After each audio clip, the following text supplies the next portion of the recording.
할렐루야! 폭우와 또 무더위 가운데 오늘 건강한 모습으로 이 예배의 자리에 나오신 여러분들을 주님의 이름으로 환영하고 축복합니다. 오늘 이 예배가 여러분의 영혼에 또 새 힘을 얻고 또 재충전의 시간 되시길 주님의 이름으로 축원합니다. 우리 앞뒤자로 좀 인사하겠습니다. 영혼의 재충전을 합시다 하고 서로 인사하겠습니다.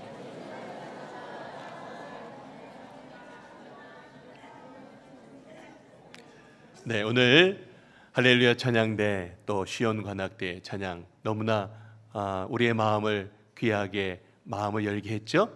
네, 우리 감사의 박수 한번 할까요? 네, 감사합니다. 네.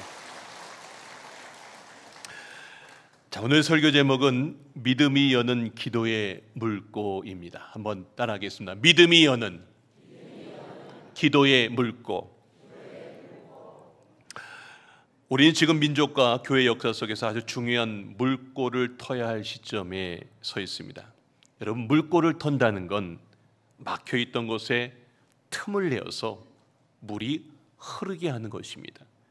신앙으로 말하면 믿음이 그 틈을 열고 그 틈을 따라서 우리의 기도를 통해서 하나님의 역사가 흘러 들어오는 그 순간을 말합니다. 지난주 우리는 광복 80주년을 맞았습니다. 나라를 되찾기 위해 목숨을 바친 분들의 희생 뒤에는 눈물로 기도하며 역사의 물꼬를 터뜨린 믿음의 사람들의 기도가 있었습니다. 애국가의 고백처럼 하나님이 보호하사 우리나라 만세. 이것은 단순한 애국심이 아니라 막힌 역사를 열어두신 하나님의 손길에 대한 신앙 고백인 줄로 믿습니다. 여러분, 성경도 동일하게 이렇게 증언합니다. 애굽의 종살이를 끝내셨어요. 하나님이 기도하는 그 기도를 통해서 애굽의 종살이를 끝내셨고 홍해의 길을 여시고 하만의 음모를 무너뜨리시면서 포로되었던 이스라엘을 귀환케 하신 일, 이스라엘에게 다시금 광복의 역사를 이루게 하셨습니다. 이 전환점마다 뭐가 있었습니까? 바로 눈물의 기도가 있었는 줄로 믿습니다. 우리 민족의 광복 역시 기도의 물꼬에서 시작되었는 줄로 믿습니다. 그런데 여러분, 역사의 물꼬뿐만이 아니라 우리 개인의 삶에도 물꼬가 막힐 때가 있습니다. 저는 요즘 무더위와 폭우로 주로 전화 신방을 합니다.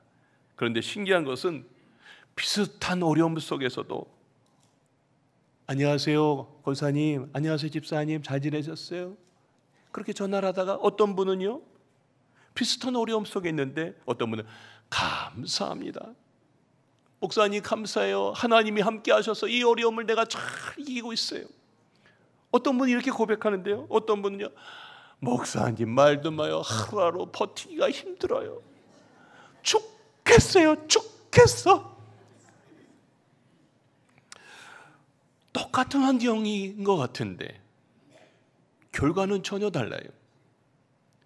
무슨 차이일까요? 바로 그 차이는 물꼬가 열려 있느냐 그렇지 않느냐의 차이입니다.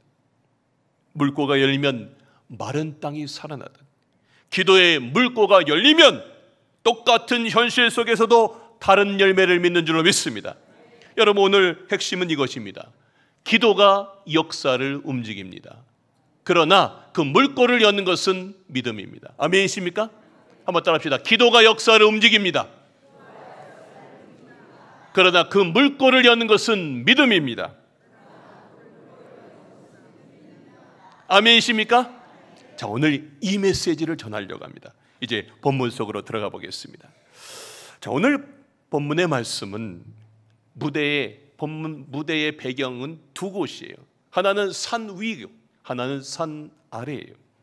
오늘 우리가 읽은 본문 마가복음 9장 28절 29절 이제 두 절만 읽었지만 사실은 제가 9장 앞부분 전체부터 마지막 29절까지 이제 살펴보려고 하는데, 먼저 오늘 본문의 첫 번째 배경 산 위의 장면을 이 시간 함께 우리 성경을 함께 읽어보겠습니다. 자, 마가복음 9장 2절로 5절입니다. 자, 우리 다 같이 한번 읽어보겠습니다. 시작.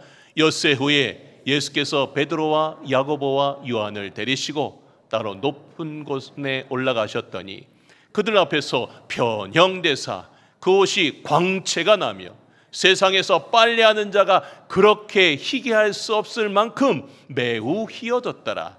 이에 엘리야가 모세와 함께 그들에게 나타나 예수와 더불어 말하거늘 베드로가 예수께 고하되 랍비여, 우리가 여기 있는 것이 좋사오니 우리가 초막셋을 짓되 하나는 주를 위하여 하나는 모세를 위하여 하나는 엘리야를 위하여 하사이다 하니. 할렐루야. 오늘 예수님이 변화산에 제자들을 셋을 데리고 갔어요. 기도하는 가운데 예수님이 얼굴이 그냥 해같이 밝게 빛나는, 옷도요, 세상 어떤 세탁물도 흉내낼 수 없을 만큼 아주 하얀 그 광경이 펼쳐지고 있습니다. 그런데 그 사이에 구약의 대표적인 엘리야와 모세가 나타나서 예수님과 대화를 해요. 세상에나. 함께 갔던 제자들은 숨이 멎듯 놀랐습니다. 이 얼마나 대단한 광경입니까? 여러분, 그 사이에 베드로가 정신을 차리지 못하고 이런 말합니다. 주님, 여기가 좋습니다. 여기가 좋아. 할렐루야. 여기에다 초막셋을 짓고 주님과 함께 우리는 여기서 계속 살았으면 좋겠습니다. 오늘도 제가 오늘 찬양하는 모습을 보니까 어떤 분이 너무 좋아하고 찬양할 때부터 벌써 은혜가 충만해. 내 기도하는 그 시간. 어떤 분은요, 내 기도하는 막 이러면서 하고 있어요. 지금 마치 베드로가 지금 이 산 위에서 은혜가 충만한 예수님이 구약의 대표적인 인물과 대화하는 모습을 세상이 어디서 봤겠습니까?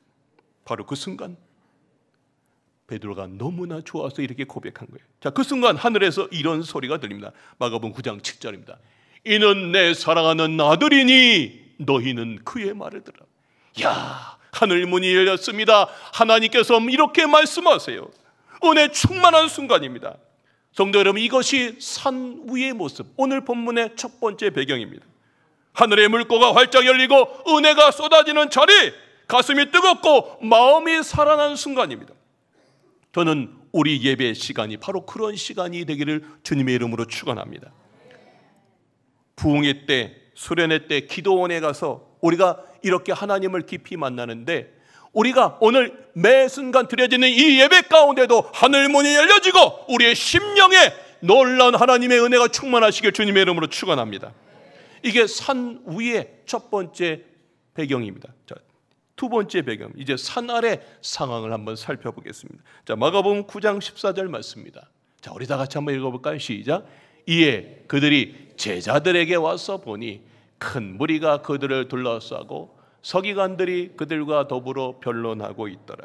예, 산 아래 은혜가 충만한 저기랑 다른 산 아래에서는 예수님과 함께 있지 않는 나머지 제자들이 서기관들과 말다툼을 하고 있어요. 지금 은혜가 떨어지는 상황이죠. 그 곁에는요, 귀신 들린 아들을 데리고 와서 절박한 그 마음을 갖고 아버지가 이 자리에 함께 있었어요.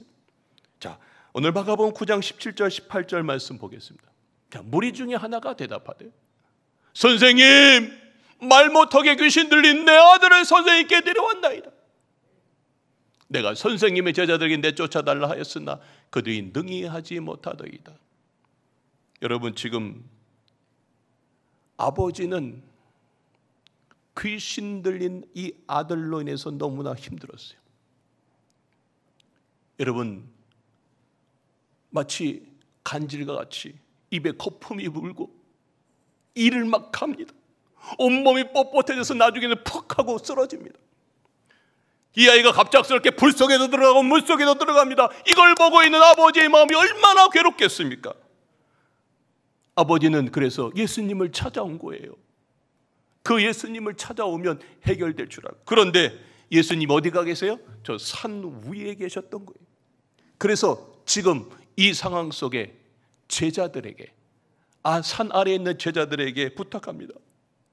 이 아이에게서 귀신을 좀 내쫓아 주십시오. 도대체 이 아이가 살아가는 모습을 보니 나는 너무너무 미칠 것 같습니다. 이 말을 들은 제자들은 과거 예수님께서 12 제자를 파송하셨을 때 귀신을 쫓아냈던 경험을 떠올렸습니다. 그래, 이번에도 될 거야. 그래서 나사렛 예수 이름으로 명하노니 귀신아 떠날지어다, 병마야 떠날지어다. 그런데 이렇게 명령하고 선포했지만 아무 일도 일어나지 않았어요. 목소리는 점점 더 커집니다. 여러 번 반복합니다. 그런데 아무 변화가 없어요. 방법은 똑같았어요. 그 옛날에 똑같은 방법으로 했지만 그때는 능력이 있었는데 지금은 능력이 없는 이 상황을 맞이했습니다. 사람들이 웅성웅성거립니다. 아니 제자들이면 뭐해? 능력이 없네, 능력이 없어. 제자들은 귀신을 내쫓지 못하고 이제부터 사람들이 말싸움에 서로 변론을 하게 됩니다. 여러분, 이 성경, 헬라어 성경의 변론하다 단어를 풀어보면 즉 말싸움하다, 논쟁하다라고 기록하고 있습니다. 능력의 그 말씀을 선포해야 될 입이 지금 뭘 하고 있어요? 변론하면서 말다툼을 하고 있어요. 정리해 봅시다. 자, 산 위에는 은혜가 충만합니다. 근데 산 아래에는 무기력과 혼란뿐이에요. 요즘 말로 치면 예배의 자리에서는 은혜가 충만하고 눈물이 흘렀는데 집에 돌아가면 짜증과 한숨뿐일 때가 혹 있지는 않으십니까? 오늘 이 본문을 보면서 그냥 저 아버지의 이야기, 저 산 위에 산 아래가 아니라 오늘 우리의 모습을 돌아보시길 바랍니다. 자, 이 상황 속에서 이제 예수님이 저 산 위에서 산 아래로 이 문제의 현장, 삶의 자리로 내려오셨습니다. 멀리서 예수님의 발걸음이 들려옵니다. 순간 모든 시선이 한 곳으로 향합니다. 예수님이 이 상황을 보시면서 이렇게 말씀하십니다. 믿음이 없는 세대여, 내가 언제까지 너희들과 함께 있겠느냐. 여러분, 이것은 책망이라기보다는 안타까움의 말입니다. 마치 부모가 자녀를 바라보여 너희들 언제까지 이렇게 살 텐데, 언제까지 이 믿음이 없이 너희들 살 거냐. 예수님이 이렇게 말씀하시는 거예요. 그 순간 군중 속에선 한 아버지가 앞으로 나섭니다. 누군지 아시겠죠? 그 귀신 들린 아이의 아버지입니다. 그리고 절규합니다. 자, 17절 18절 말씀입니다. 무리 중에 하나가 대답하되 선생님, 말 못하게 귀신 들린 내 아들을 선생님께 데려왔나이다. 귀신이 어디서든지 그를 잡으면 거꾸러져 거품을 물며 이를 갈며 그리고 파리하여 가나이다.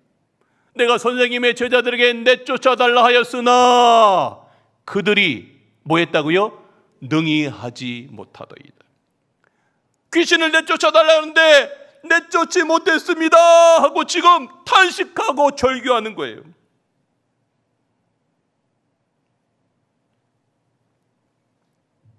여러분, 이 아버지가 얼마나 괴로웠겠습니까? 어느 날 갑자기 이 아이가 귀신이 들려서 세상에 거품 물고 이를 갈고 온몸이 뻣뻣하다가 뒤로 댕그러니 쓰러지고 물에도 들어가고 불에도 들어가고 세상에 물속에 있는 그 아들을 빼내면서 불 속에 들어가는 그 아들을 빼면서 얼마나 울었을까요?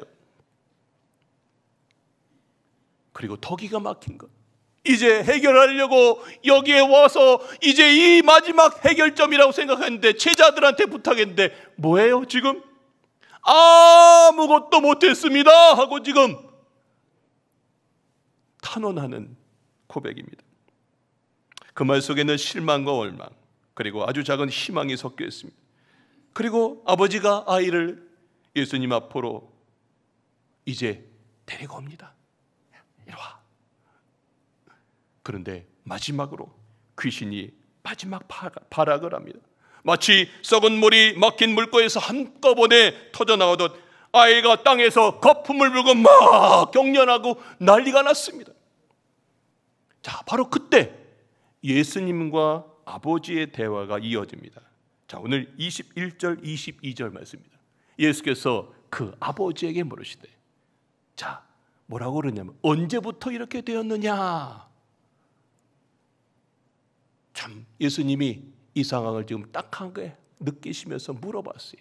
자, 그랬더니 아버지가 말합니다. 이르되 어릴 때부터니이다. 귀신이 그를 죽이려고 불과 물에 자주 던졌나이다. 그러나 무엇을 하실 수 있거든, 무엇을 하실 수 있거든 우리를 불쌍히 여기사 도와주옵소서. 여러분, 이 아버지의 말은 이렇게 요약할 수 있습니다. 예수님, 하실 수 있으면 뭔가 좀 해주세요. 예수님, 뭔가 좀 해달라고요. 완전히 불신하는 건 아니지만 그래도 확신도 없습니다. 믿음과 불신이 동시에 있는 모습. 저는 이 본문을 묵상하다가 이게 우리의 모습 아닐까? 우리도 믿음이 있다고 하는데 순간 또 믿음이 없을 때가 얼마나 많이 있습니까? 그때 예수님이 이 아버지에게 기가 막힌 말에 선포합니다. 자, 23절 말씀. 자, 우리 다 같이 한번 읽어보겠습니다. 시작. 예수께서 이르시되 할 수 있거든이 무슨 말이냐? 믿는 자에게는 능히 하지 못할 일이 없느니라 하시니. 할렐루야. 할 수 있거든이 무슨 말이냐? 믿는 자에게는 능히 하지 못할 일이 없느니라. 개역 성경을 보면 능치 못함이 없느니라. 여러분, 아버지의 시선은 지금까지 온통 아들의 상태에만 고정되어 있습니다. 그 긴 세월 동안 얼마나 아팠는지, 얼마나 심했는지 이것만 쳐다보고 아버지는 매일매일 그렇게 살았어요. 그러나 예수님은 그의 마음을 붙잡아서 문제에서 믿음으로 이끌어줍니다. 할 수 있거든이 무슨 말이냐? 믿는 자에게는 능치 못함이 없느니라. 그제야 아버지가 이제 자기의 삶 가운데서 부르짖습니다. 자, 이 시간도 우리 함께 읽겠습니다. 24절 시작. 곧 그 아이의 아버지가 소리를 질러 이르되 내가 믿나이다. 나의 믿음 없는 것을 도와주소서 하더라. 할렐루야. 자, 저 빨간 것이 파란 것이만 읽어보겠습니다. 시작. 내가 믿나이다. 나의 믿음 없는 것을 도와주소서. 네, 저는 저 고백이 너무나 중요해요. 내가 믿나이다. 나의 믿음 없는 것을 도와달라고 이야기합니다. 저 아들을 고쳐달라고 이야기하지 않고 나의 믿음 없는 것을 도와달라고. 여러분, 이 고백은 막힌 물고 앞에서 터져나오는 절규입니다. 지금이라도 터뜨려 주십시오. 내 이 가정의 병마로부터 이 물꼬를 터뜨려 주십시오. 내 아들의 모든 막혀있는 병마로부터 이 물꼬를 터뜨려 주십시오. 내 삶에도 물꼬를 터뜨려 주십시오. 아버지의 신음입니다. 우리도 이 아버지와 다르지 않습니다. 믿음이 있지만 상황이 달라지지 않으면 금세 낙심합니다. 기도를 하지만 의사의 말 한마디에 마음이 흔들리고요. 자녀를 위해 눈물로 기도하지만 현실이 그대로면 두려움이 몰려옵니다. 예배 때는 감격의 눈물을 흘리지만 내 현실이 바닥을 칠 때는 하나님의 임재가 있나 하면서 하나님의 임재를 싹 다 잊어버려요. 오늘 우리에게 필요한 고백이 저는 이것이라고 생각합니다. 주님, 내가 믿나이다. 나의 믿음 없는 것을 도와주시옵소서. 자, 그렇게 아버지가 고백했더니 예수님이 이렇게 응답하십니다. 25절 27절입니다. 예수께서 무리가 달려와 모이는 것을 보시고, 자, 이 아버지하고 예수님 대화가 있으니까 이제 사람들이 막 모이기 시작했어요. 자, 그리고 나서 예수님이 이렇게 선포합니다. 더러운 귀신을 꾸짖어 이르시되 말 못하고 못 듣는 귀신아, 내가 내게 명하노니 그 아이에게서 나오고 다시는 들어가지 말라. 할렐루야. 예, 예수님 지체하지 않으셨습니다. 귀신을 향해 권세 있게 명하십니다. 귀신이 큰 소리를 지르며 마지막 발악을 합니다. 그리고 마침내 떠나갑니다. 할렐루야. 사람들이 갑자기 귀신이 떠나갔는데 이 아이가 갑자기 덜서덕 주저앉는 거예요. 사람들이 아유 죽었네, 죽었어 막 웅성웅성대기 시작해요. 그런데 예수님이 손을 잡아 일으키십니다. 그리고 아이가 눈이 번쩍 뜨이고 숨이 돌아옵니다. 죽음 같던 자리에 생명이 흘렀습니다. 할렐루야. 여러분, 이 본문의 모든 상황이 기가 막히게 잘 마무리됐어요. 이제 화면을 좀 저를 보여주세요. 그 상황 속에서 제자들이 이제 모든 상황에 마치고 이런 질문합니다. 자, 마가복음 9장 28절입니다. 우리 다 같이 한번 읽어보겠습니다. 시작. 집에 들어가시니 제자들이 조용히 묻되 우리는 어찌하여 너희 그 귀신을 쫓아내지 못하였나이까. 사람들이 다 떠난 후에 제자들은 고개를 떨군 채 작은 목소리로 묻습니다. 우리는 왜 귀신을 못 쫓았죠? 그들의 표정 속에는 부끄러움과 당황스러움이 묻어 있습니다. 왜냐하면 그들은 과거에 귀신을 쫓아낸 경험이 있었기 때문입니다. 그때는 예수님이 옆에 없어도 되는데 이번에는 같은 방법을 썼는데 아무 능력이 나타나지 않았습니다. 자, 제자들의 이 질문에 예수님은 이렇게 대답합니다. 29절 말씀입니다. 자, 우리 다 같이 한번 읽어보겠습니다. 시작. 이르시되 기도 외에 다른 것으로는 이런 종류가 나갈 수 없느니라 하시니라. 아멘. 네, 기도 외에, 개역 성경 표현은 기도 외에 다른 이유는 이런 종류가 나갈 수 없다. 여러분, 여기 기도라고 하는 표현, 기도 외에 그랬는데 여기 나오는 이 기도는요, 식사 전에 잠깐 드리는 어떤 습관적인 기도 그런 것이 아닙니다. 헬라어로 프로슈케입니다. 하나님께 전적으로 의지하며 끊임없이 진심을 다해 매달리는 기도예요. 이런 기도 외에 다른 이유가 없다는 거예요. 쉽게 말해 볼까요? 휴대폰이 아무리 최신형이라도 충전하지 않으면 꺼지는 것과 같습니다. 제자들은 과거 경험이 있었지만 이번에는 충전이 되어 있지 않았던 거예요. 능력의 공급선, 곧 예수님과의 연결이 막혀 있었던 것입니다. 예수님이 이렇게 말씀하십니다. 너희가 전에 했던 건 단순한 방법이었을 뿐이다. 그러나 진짜 능력은 나와 연결될 때에만 이 능력이 흘러나온다. 그 연결은 기도로만 가능하다라고 하는 말입니다. 제가 이 부분을 이렇게 묵상하다가 기도에 다른 이유가 없다. 근데 이게 좀 여러 가지가 더 궁금했어요. 그래서 같은 본문을 적고 있는 마태복음 17장을 읽다가 20절을 읽으면서 제가 새로운 걸 깨달았습니다. 자, 마태복음 17장 20절 말씀 봅시다. 자, 우리 다 같이 한번 읽어봅시다. 시작. 너희 믿음이 작은 까닭이니라. 너희에게 겨자씨 하나일 만한 믿음이 있으면 이 산을 명하여 저기로 옮겨지라 하여도 옮겨질 것이요 너희가 못할 것이 없느니라. 여러분, 이 본문을 읽으면서 다 기가 막히게 알아챘어요. 여러분, 기도 자체가 능력을 일으키는 게 아닙니다. 겨자씨만한 그 믿음이 담긴 기도가 능력을 일으킨다는 말인 겁니다. 여러분, 그 믿음의 기도가 결국 물꼬를 터뜨립니다. 제가 이 본문을 묵상하면서 보통 설교자들은 이 본문을 가지고 기도 외에 다른 길이 없습니다, 그러면서 기도하십시오 라고 하는 설교로 보통 끝맺습니다. 그런데 저는 조금 더 이 본문을 묵상하면서 더 깊은 것을 깨닫게 됐습니다.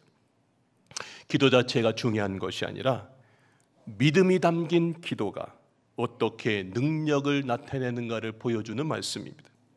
기도의 양이 아니라 그 기도에 믿음이 담길 때 그 기도는 능력을 나타내는 기도가 되는 줄로 믿습니다. 여러분, 제자들도 기도는 했어요. 기도는 했다고요. 그런데 그들이 믿음이 빠진 기도였기에 능력이 나타나지 않았던 것입니다. 예수님 말씀하셨습니다. 기도 외에 이런 종류가 나갈 수 없다. 다시 말해, 기도 자체가 힘을 가지는 것이 아니라 믿음이 담긴 기도만이 역사를 움직인다는 말씀입니다. 화면을 보십시오. 결국 역사를 바꾸는 기도는 믿음이 여는 기도의 물꼬입니다. 오늘 설교 제목 그대로 기도의 물꼬는 오직 믿음이 열어야만 터집니다. 한번 따라합시다. 역사를 바꾸는 기도는 믿음이 여는 기도의 물꼬입니다. 아멘이십니까? 또 하나 이 본문을 제가 이렇게 묵상하다가 제 눈에 들어오는 두 개의 단어가 있었습니다. 14절하고 20절 읽다가 제가 눈에 들어오는 게 있었습니다. 14절 말씀입니다. 이에 그들이 제자들에게 와서 보니 큰 무리가 그들을 둘러싸고 서기관들이 그들과 더불어 뭐하고 있더라? 변론하고 있더라. 제가 이 부분을 밑줄을 그어봤어요. 20절 말씀 이르시되 뭐 외에? 기도 외에 다른 것으로는 이런 종류가 나갈 수 없느니라. 여러분 이 본문에 제가 묵상하다가 이 두 가지 단어 변론과 기도 둘 다 입으로 하는 거예요. 근데 결과는 하늘과 땅 차이입니다. 화면 한번 보십시오.